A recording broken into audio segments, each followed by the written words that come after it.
आपने देखा होगा कि पिछले 3-4 दिन से तमाम अखबारों में, खबरों में एक बात आ रही है कि फ़ौज का इंटरनल सर्वे सेनाओं में किया गया है, जिसमें अग्निपथ योजना के बारे में बहुत सी खामियां, हमारे देश की सेनाएं बहुत सी खामियों का सामना कर रही हैं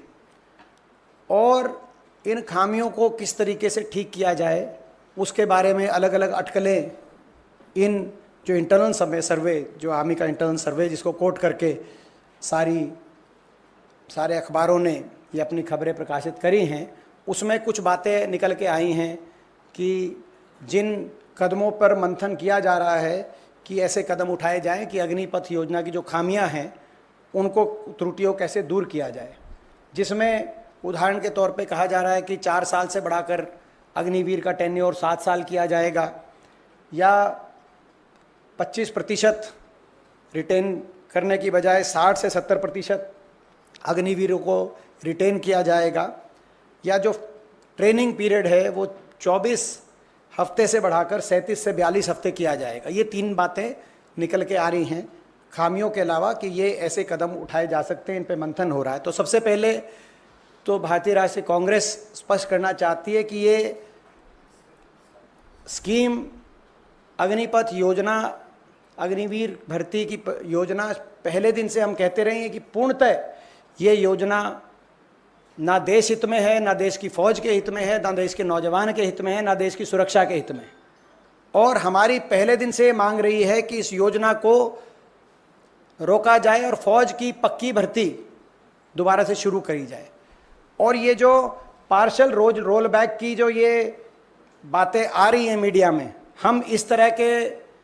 अगर कोई सुझाव आ रहे हैं तो हम उनको रिजेक्ट करते हैं। सरकार इस योजना की खामियों को स्वीकार करते हुए अपनी गलती स्वीकारे और पूर्णतः इस योजना को वापस लिया जाए पूरी तरीके से। और पक्की भर्ती जो अग्निपथ योजना 2022 से पहले होती रही देश की फौज में, 1947 से लेकर 2022 तक, उस पक्की भर्ती को पूर्ण रूप से दोबारा से शुरू किया जाए। ये आधी अधूरी जो बातें चल रही हैं, इनसे काम चलने नहीं वाला। ये एक योजना देश की फौज के लिए बड़ी घातक योजना साबित हुई, ये रिपोर्ट्स बता रही। आपने देखा होगा, आपके बहुत से अखबारों ने उन रिपोर्ट्स को प्रकाशित किया है, वो सारी बातें सत्य साबित हुई जिन बातों को लेकर हमने आपके बीच में बार बार इस सरकार को आगाह किया था जब ये योजना सरकार लेके आई थी। अग्निवीर योजना को हम रिजेक्ट करते हैं और ये कोई राजनीतिक विषय नहीं है, क्योंकि देश की फौज और देश की सुरक्षा कभी राजनीति का विषय हो ही नहीं सकता। इस देश में कोई भी ऐसा नागरिक नहीं होगा जो ये नहीं चाहेगा कि हमारी देश की फौज मजबूत हो। हमारी देश की फौज दुनिया में सबसे मजबूती से देश की रक्षा करे, देश में कोई भी ऐसा नागरिक नहीं होगा।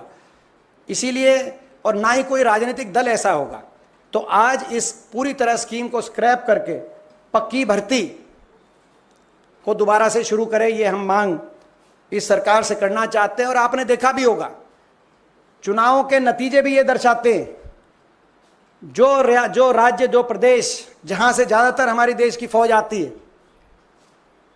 चाहे वो उत्तर प्रदेश हो, चाहे वो हरियाणा हो, चाहे पंजाब हो, चाहे महाराष्ट्र हो और चाहे तमिलनाडु, ये ऐसे प्रदेश हैं जहां से हमारी देश, चाहे केरल हो, हमारी देश की फौज का बड़ा हिस्सा इन प्रदेशों से आता है। वहां पर आपने देखा होगा, लोगों ने भी, केवल देश की फौज ने इसको रिजेक्ट नहीं किया, देश के जनमानस ने भी इस स्कीम को रिजेक्ट करने का काम किया है। और ये हमारा सवाल भी है कि ये योजना ना तो देश की सुरक्षा के हित में पाई गई, ना देश के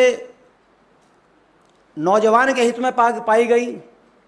और ना देश के हित में पाई गई। तो ये योजना लाई कैसे? और ना ही ये भाजपा के घोषणा पत्र में थी,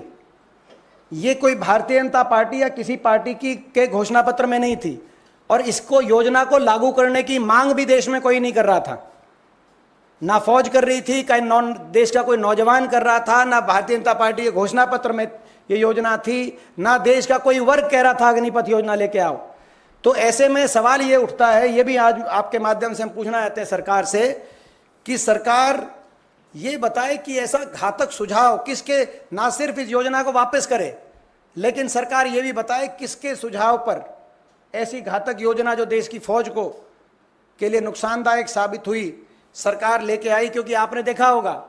पहले भी सरकार ने ऐसे फैसले किए, बाद में पता चला कि किसी ने उसका सुझाव दिया था। आपने देखा होगा 3 कृषि कानून, बाद में पता चला किसी और जगह से सुझाव आया था।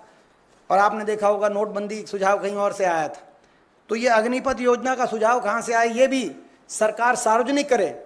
कि जब घोषणा पत्र में नहीं था आपकी पार्टी के, फौज ने मांग नहीं करी थी,